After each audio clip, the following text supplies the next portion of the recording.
Please আমার প্রিয় ভাইয়া আপুরা, আপনাদের কাছে একটাই রিকোয়েস্ট, আমার ভিডিওটি একটা লাইক দিয়ে কন্টিনিউ করবেন। কেউ টেনে টেনে দেখবেন না, সবাই ফুল ওয়াচ করে দিবেন, একটা করে কমেন্টস করবেন। আমিও ইনশাল্লাহ সবার ভিডিও ফুল ওয়াচ করে দিব। দেখেন নাস্তাটি আমার ভাজানো কমপ্লিট।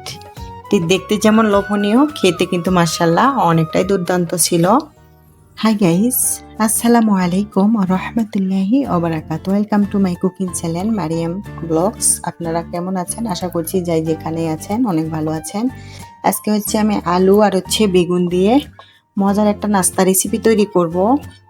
আমি এখন বেগুনগুলি ভালো করে কেটে নিব, আবার আলুগুলি আমি সিদ্ধ করে নিয়েছি, এগুলো ছিলে নিব। চলুন আমি কিভাবে নাস্তাটি তৈরি করি, সবাই আমার সাথে থাকবেন। এই তো বেগুনগুলো দেখেন আমি এভাবে পিস করে কেটে নিয়েছি, ভালো করে ধুয়ে আমি একটু লবণ দিয়েছি। এখন একটু দিব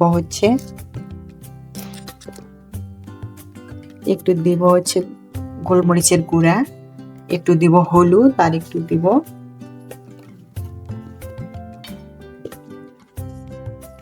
কালো গোলমরিচের গুঁড়া। এখন সবগুলো আমি ভালো করে একটু মেখে নিব।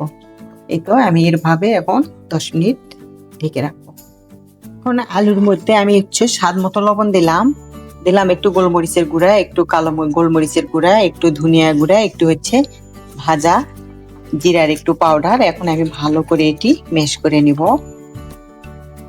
নতুন একটা নাস্তা রেসিপি, যারা এখনো এরকম করে তৈরি করেন নাই একবার হলেও ট্রাই করে দেখবেন। এটি কিন্তু মাশাআল্লাহ অনেকটাই লোভনীয় একটা নাস্তা।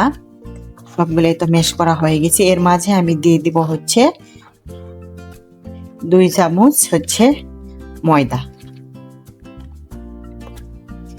যেন নিচে ভিতরে যেন যে আলুগুলি আছে আলুগুলো যেন কোনো গোটা না থাকে। সবগুলি কিন্তু আমি ভালো করে মেশ করে নিচ্ছি। এখানে আমি অল্প একটু পানি ব্যবহার করব। দেখেন মেশ করা হয়ে গেছে, একবারে অনেকটাই সফট হয়ে গেছে। এখন আমি এটি সাইডে রেখে দেব। আসলাম আমি 10 মিনিট পর। দেখেন বেগুন দিয়ে কিন্তু অনেকটাই পানি বাইর হয়ে গেছে হালকা একটু। এখন আমি একটা ফ্রাই প্যান বসিয়ে দিলাম পরিমাপ মতো তেল। এখন আমি বেগুনগুলো কিন্তু হালকা একটু ভেজে নিব। বেগুনের এক পাট ভাজা হয়ে গেছে, আমি এখন উল্টিয়ে দিচ্ছি।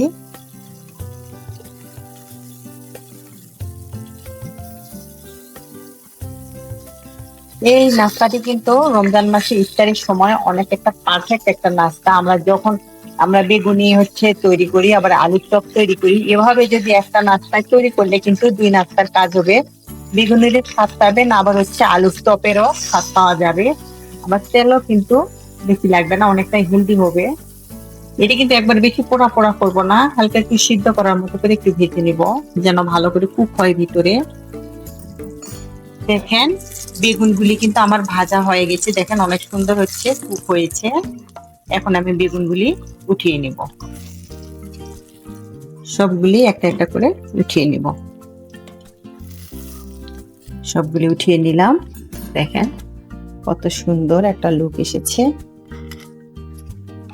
এখন আমি নাস্তাগুলি তৈরি করব। এই তো আলুগুলি দেখেন অনেক সুন্দর সফট হয়েছে। এখন এখানে আমি একটা ডিম ফেটে নিয়েছি। এই তো এখানে এক পিস আমি বেগুন নিলাম, তারপরে উপর দিয়ে আমি এভাবে আলুর লেপ দিয়ে নিচ্ছি, যেমনি পাকুড়া তৈরি করে। এটা কিন্তু 2 হাতে করতে হয়, যেহেতু এক হাতে আমার মোবাইল আছে হাতে, এই জন্য আমি কিন্তু ভালো করে দেখাতে পাচ্ছি। যেভাবে আমরা ডিমের চপ তৈরি করি সেভাবে কিন্তু বেগুনটা ভালো করে এই আলু দিয়ে সুন্দর করে ঢেকে দিতে হবে। এই তো এইভাবে সুন্দর করে এভাবে বেগুনটি ভিতরে এভাবে দেওয়ার পরে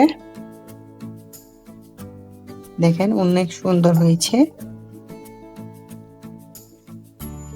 এভাবে আমি সব কয়টি তৈরি করে নিব। এই তো নাস্তাগুলি সবগুলি আমার বানানো কমপ্লিট। আমি কিন্তু সরি দেখাতে পারলাম না, যেহেতু এই নাস্তাটি তৈরি করতে 2 হাতের প্রয়োজন হয়, এক হাতে বানানো অনেকটাই কষ্ট হয়ে যায়। এই জন্য আমি অফ ক্যামেরায় বানিয়ে নিয়েছি। একটা তো বানিয়ে দেখাইছি কিভাবে আমি তৈরি করেছি, ওইভাবে সবগুলি বানিয়ে নেবেন।